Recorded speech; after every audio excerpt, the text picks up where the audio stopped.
રાજકોટથી મળી રહ્યા છે અગત્યના સમાચાર। રાજકોટ નાગરિક સહકારી બેંકની ચૂંટણીના મામલે વિગતો। કલ્પક મણિયાર અને અરજદાર મિહિર બણગારની અરજી કોર્ટે ફગાવી છે। પ્રાથમિક વાંધાઓને ધ્યાનમાં લઈને કોર્ટે અરજી ફગાવી હોવાની માહિતી। હાલના તબક્કે અરજી ટકવા પાત્ર નથી તેવું કોર્ટે અવલોકન કર્યું છે। તો કલ્પક મણિયારની અરજી કોર્ટે ફગાવી છે। જે પ્રકારે તેમના ફોર્મ રદ થયા હતા, કેટલાક વાંધાઓ રજૂ કરીને તેની સામે આ અરજી કરવામાં આવી હતી, ત્યારે અરજી કોર્ટે ફગાવી હોવાની વિગતો મળી રહી છે। હાલના તબક્કે અરજી ટકવા પાત્ર નથી તેવું કોર્ટે અવલોકન કર્યું છે।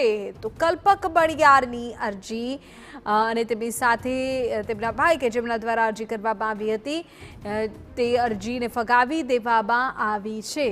ઉલ્લેખનીય છે કે રાજકોટ નાગરિક સહકારી બેંકની ચૂંટણી સાથે જોડાયેલો આ કોઈ મામલો છે। કલ્પક મણિયારની જે સંસ્કાર પેનલ હતી તેમાંના 4ના ફોર્મ કેટલીક બાબતોના કારણે રદ થયા હતા। જો કે તેને પડકારતી અરજી કોર્ટમાં કરવામાં આવી હતી, ત્યારે હવે આ અરજીઓને પણ કોર્ટે ફગાવી છે।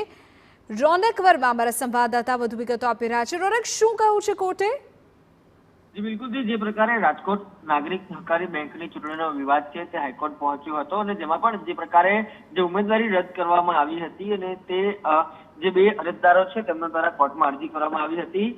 મહત્વનું છે કે અત્યારે ગુજરાત હાઈકોર્ટમાં વેકેશન ચાલી રહ્યું છે અને વેકેશનમાં અર્જન્ટ હિયરિંગની જે માંગ છે તે કરવામાં આવી હતી। આ તમામ બાબતોને ધ્યાને રાખીને તમામ પક્ષો દ્વારા જે પોતપોતાની દલીલ છે તે કરવામાં આવી હતી। આ ઉપરાંત મલ્ટી સ્ટેટ ઓપરેટિવ જે બેંકની ચૂંટણીને કોઈ પણ જે નિયમ છે તે લાગુ પડે નહીં તે પ્રકારની અરજદારની રજૂઆત હતી। આ ઉપરાંત જે અન્ય પક્ષ છે તેમના તરફથી પણ રજૂઆત છે તે કરવામાં આવી હતી। સહકાર અને સંસ્કાર પેનલને લઈને જે ડ્યુઅલ મેમ્બરશિપને જે વિવાદ છે તે પણ આમાં જે ચર્ચાયો હતો, પરંતુ તમામ બાબતોને ધ્યાને રાખીને હાલ જે મૌખિક અવલોકન સામે આવ્યું છે, મૌખિક હુકમ સામે આવ્યો છે, તે પ્રકારે જે અરજદાર કલ્પક મણિયાર અને જે મિહિરભાઈ છે તેમની અરજી છે તે પ્રાથમિક તબક્કે ફગાવી દેવામાં આવી છે અને તેમાં પણ જે વિગતવાર હુકમ છે તે સાંજ સુધી આવે તેવી પૂરેપૂરી શક્યતાઓ છે। પરંતુ પ્રતિવાદીઓ તરફથી કોર્ટ સમક્ષ જે પણ પ્રાથમિક પાંદાઓને ધ્યાનમાં લઈને અરજી કરવામાં આવી હતી તેને ફગાવી દેવામાં આવી છે। હાલના તબક્કે અરજી ટકવા પાત્ર નથી તેવું પણ કોર્ટનું અવલોકન સામે આવ્યું છે, ત્યારે વધુ અવલોકન શું છે તે સાંજ સુધી સ્પષ્ટ થશે। પરંતુ જે રાહત કોર્ટ સમક્ષ માંગવામાં આવી હતી તે રાહત કોર્ટે આપવાથી ઇનકાર કર્યો છે। ઓકે રોનક, આભાર વિગતો બદલ। તો કોર્ટે મૌખિક રીતે ચોક્કસ અવલોકન અત્યારે કર્યું છે અને કહ્યું છે કે આ અરજી ટકવા પાત્ર નથી।